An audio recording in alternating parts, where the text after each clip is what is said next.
Hello and welcome to the ILO's Future of Work podcast. I'm Zaina Awad. It's been called the greatest challenge of our times. Climate change is wreaking havoc around the world, from storms and flood to desertification and record heat waves. The impact of the climate crisis is all around us and clear to all. But who is suffering the most from this crisis? And conversely, who's getting the most support to protect themselves from the impacts of climate change?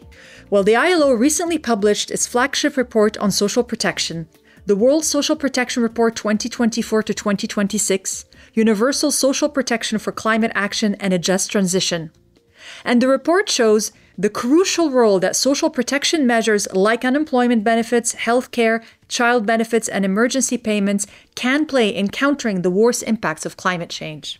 It also showed how central social protection is to getting workers to support the green transition and to ensuring that jobs in a low-carbon economy are decent and secure. Well, joining me today to talk more about this are Shahra Razavi, the director of the Social Protection Department at the ILO, the department that produced this very important report, and Kumi Naidoo, Payne Distinguished Lecturer at the Center on Democracy Development and the Rule of Law at Stanford University, and a longtime human rights and climate justice activist. Welcome to the show, Shahra and Kumi. Thank you. Thank you. Shahra, I'd like to start with you. Can you tell us a little bit more about the key findings of the report? What do the findings imply and why do they matter? Thank you, Zaina, and it's great to be with you and with Kumi for this podcast. So what the report shows is how social protection systems can protect people against the everyday risks that we face, everyday life cycle risks that we have, whether it's losing a job, whether it's getting sick, getting old. All of these risks, which we have said, in all previous reports as well, are the risks that we face from cradle to grave. Many of these are going to become aggravated in the context of the climate crisis. All of these are going to increase the risk of sickness, the need for health care, without financial hardship. We also know that the kind of changes that our economies and societies have to go through are going to increase the risk of unemployment for many workers who will have to shift from different sectors to from old brown sectors, if you like, to new, more sustainable green sectors. Now, these shifts don't happen automatically. People need, for example, unemployment protection. So what we say is that there is some ground for optimism. We have, for the first time, social protection that's covering over half of the world's population, 52.4% to be clear, which is up from 42.8% in 2015. But, this is a modest progress. And if we were to proceed at this rate, it would take 49 years for everyone in the world to have a minimum coverage of social protection. And we also know that that what these numbers mean is 3.8 billion people today have no protection whatsoever, whether they fall sick, whether they're losing a job, whether they're old and cannot work and need some form of income security. So these risks are very real for billions of people. And we also know that, we're all not in the same boat. We are living really worlds apart. In high-income countries, almost 86% of the population has coverage. When you look at upper middle-income countries, it's about 71% and making progress. But low-income countries, unfortunately, it's not even 10% of people who get coverage. So we are really living in this world that is highly unequal. The kind of protection gaps that we're talking about are affecting billions of people, particularly those who are in the global south. And the other fact that comes out of the report very strongly is that countries that are most vulnerable to climate catastrophes, they're mostly in the tropics, and they're truly ill-prepared. When we look at the 20 most climate vulnerable countries, about 91% of the population lack any form of social protection. That's about 364 million people. And if you expand that and look at the 50 most climate vulnerable countries, about 75% of the population has no form of social protection. These coverage gaps are really serious. We need to address the reasons for this underinvestment, which I hope we can get into. You said something, you mentioned the injustice and the global south. Now, I want to turn to Kumi, because Kumi, you are an African, a longtime human rights and climate activist. You're from South Africa. And obviously, Africa has a lot of the countries that are deeply affected by climate change, by the climate crisis, but who at the same time have minimal social protection. So when you first read this ILO report, what was your reaction? What did you think? Thank you, and greetings to your listeners. Firstly, I would say that I've reviewed many UN reports over the last decades. This ILO Social Protection Report is probably by far the most important and the most timely report that I have seen. If each of our governments and the social partners in labor and in the private sector can take this report seriously, we can have a seismic shift in terms of how we actually address the most vulnerable people who are impacted by climate injustice. And why I say climate injustice, as Shahra correctly said, that the people that are paying the first and most brutal price already now, and those that will continue to pay a price should we not turn things around fast, are going to be people living in the most vulnerable countries. And it's important to just remind ourselves when we're talking about the most vulnerable countries in the global south, that 88% of the world's population lives in those countries that we say are most vulnerable. So we therefore, I think, and the report inspires us to reimagine social protection as the infrastructure of hope in our climate journey. This means envisioning a world where social protection isn't reactive but proactive, anticipating climate impacts and building resilient communities, from the ground up. Think, for example, of universal basic income schemes tailored for climate vulnerable regions, providing not just financial security, but the freedom for communities to innovate and adapt. Envisage public works programs that not only provide employment, but also engage people in restoring ecosystems, building flood defenses, or planting urban forests. So an approach which is about empowering individuals and families to participate in creating their own sustainable futures. By doing that, we foster communities that are not just surviving, but thriving in harmony with the environment. So for all of those reasons, this report is one that I hope and pray that governments will not let sit on a shelf somewhere, but to really take it seriously and make sure that the different recommendations are actually realized.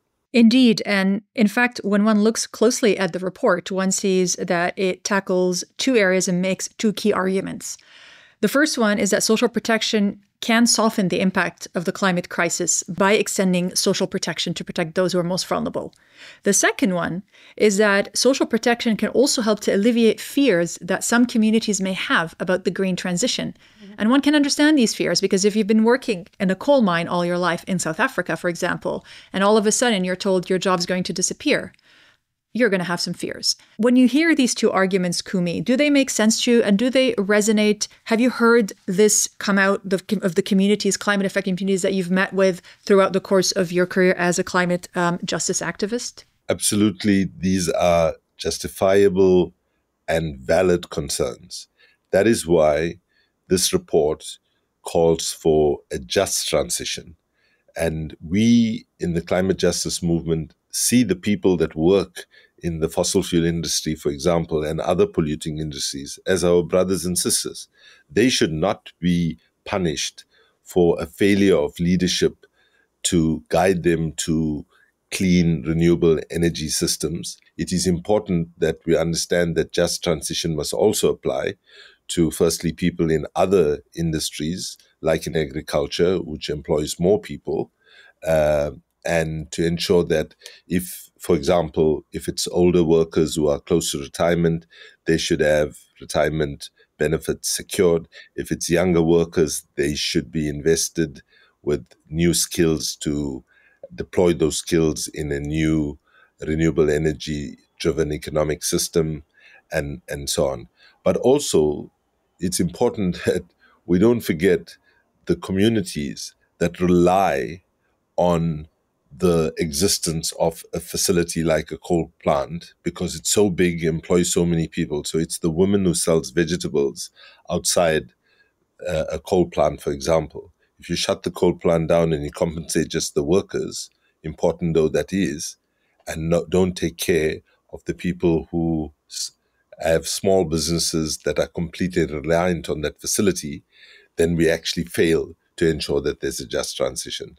The other point that I just wanted to bring in is to kind of link the language of loss and damage and the language of social protection. Because loss and damage, it addresses the impacts of climate change that are not avoided through mitigation or adaptation efforts. It refers to the harm caused by climate-related events, such as extreme weather events, like sea level rise, which can lead to significant social, economic, and environmental losses. So integrating the concept of just transition and social protection involves ensuring that vulnerable communities have the necessary support to deal with these impacts in a fair and just and equitable way. And I believe that taking those two concepts together, social protection and loss and damage, is a very important thing for us to do. If I can just add one more point to what Kumi has just said in terms of the potential of social protection, particularly when it comes to the kind of policies that are needed, the mitigation policies, how to reduce, carbon emissions. We have many international agencies, governments talking about the need to reduce subsidies, to reduce greenhouse gas emissions, to reduce the kind of subsidies that are provided on different sources of not very clean energy, and the difficulty of governments sometimes removing these subsidies, the fossil fuel subsidies, because of the fear among many sections of the population about the price increases. And there have been examples of, countries where there has been an attempt to reduce these subsidies, and then you've had big protests, and they've had to sometimes reverse the policies. This happened in 2019 in Ecuador, for example. And here, I think the role of social protection is absolutely key. But it's important to have the right sequencing. I think you need to have the kind of income support measures, cash transfers in place that will really reduce the fears and anxiety that many people will have about price increases, and to assure them that their income and their living standards will be maintained, and to have some effective measures in place before these subsidies are removed. So here, social protection can be very helpful. And in fact, once you can put some measures in place to reassure people, and particularly having that important social dialogue, having discussions with trade unions, with employers, particularly small businesses who will also be affected by price increases, electricity price increases, energy price increases, to be able, in an orderly way and based on some constructive, discussion and social dialogue, put in place the policies to remove the subsidies and divert some of the savings that is possible to building stronger and more adequate social protection systems. I think this is also really key and needs to be taken into consideration alongside the issues of loss of jobs and livelihoods. That is absolutely key and central to having a just transition. Indeed. Social dialogue is very much at the heart of building consensus, especially on issues that are sensitive for many. The other element that is central, of course, is climate finance. Why is that argument about the role of wealthier countries and their responsibility when it comes to climate finance not resonating as much as it ought to, Kumi? Well, firstly, we have to just remind ourselves, how did we get here, right? So-called rich developed nations have built their economies on dirty energy.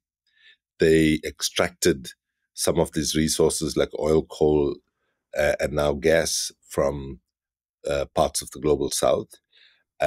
And they have ignored what the science said for decades and decades. And they colluded, the governments colluded with the fossil fuel industry, the oil, coal, and gas sector, to keep the public misinformed about the threat of climate change. The truth is, if there was political courage on the part of our leaders, we can move much faster in realizing a commitment, by the way, that the G20 made already in 2009, which was to reduce and scrap fossil fuel subsidies. It's gone more than a decade. That commitment has not been realized. So governments know what they should do. They even agree what they should do, powerful governments, and then they just walk away from it, and we see behavior that is opposite. So this report holds the promise of forcing our governments to actually wake up and smell the coffee and understand that we are running out of time very, very fast. And so the way we sell it is finding the right balance in the narrative between historical redress and self-interest. So with historical accountability, let's be clear that the countries that have built the economies, when we ask for contributions to the Loss and Damage Fund or the Green Climate Fund and so on, from the Global South, we're not asking for charity. We're just asking for paying one's climate debt. That if you built your economy on dirty energy and that's how you got ahead and others were left behind. But there's another reason, and that is rich nations must understand that while it's true that poor countries are paying the first and most brutal price in terms of impacts, it's not as if the developed nations of the world are not going to face impacts and are not facing impacts, and so it's also in the self-interest, which needs to be elevated, right? The self-interest of wealthier nations to recognize by supporting poor nations not to follow the same dirty energy pathway, they are also acting in their own interest by preventing climate shocks and extreme weather events in their own societies. We are almost out of time, so I just want to turn to you, Shahra, if you have any closing final thoughts. Well, I think a lot of what needs to be said has already been said very well by Kumi. I just want to sort of maybe highlight that we do have a kind of historic opportunity at this point in time. We're going to be moving into the discussions around financing for development in 2025. I think this is really the moment to be thinking about how to do good on that sort of notion of global solidarity that I think is not sufficiently present. And I think we need to really find the means of supporting countries. And at the moment, our global financial architecture is not really set up for supporting countries in finding the finances and the resources that they need in order to put them into building these social protection systems, public services, and other necessities to make people's livelihoods, sustainable, and to create the kind of decent livelihoods and decent jobs that we really need to see more of as we move forward. So I think there are opportunities in 2025 coming up, and I think we need to seize them and move forward in order to really avert the kind of catastrophes that are surrounding us at this moment. Unfortunately, we have to leave it here. So thank you to both of our guests today, and thanks to you, our listeners, for tuning in. You can read the full report, World Social Protection Report 2024 to 2026, Universal Social Protection for Climate Action and a Just Transition, on our website. You can also get updates on the ILO's work by following our social media channels. Our handles are @ILO on Facebook, LinkedIn, TikTok, and X. On Instagram, we're @ILO.org. Once again, thanks for listening, and join us next time. For now, goodbye.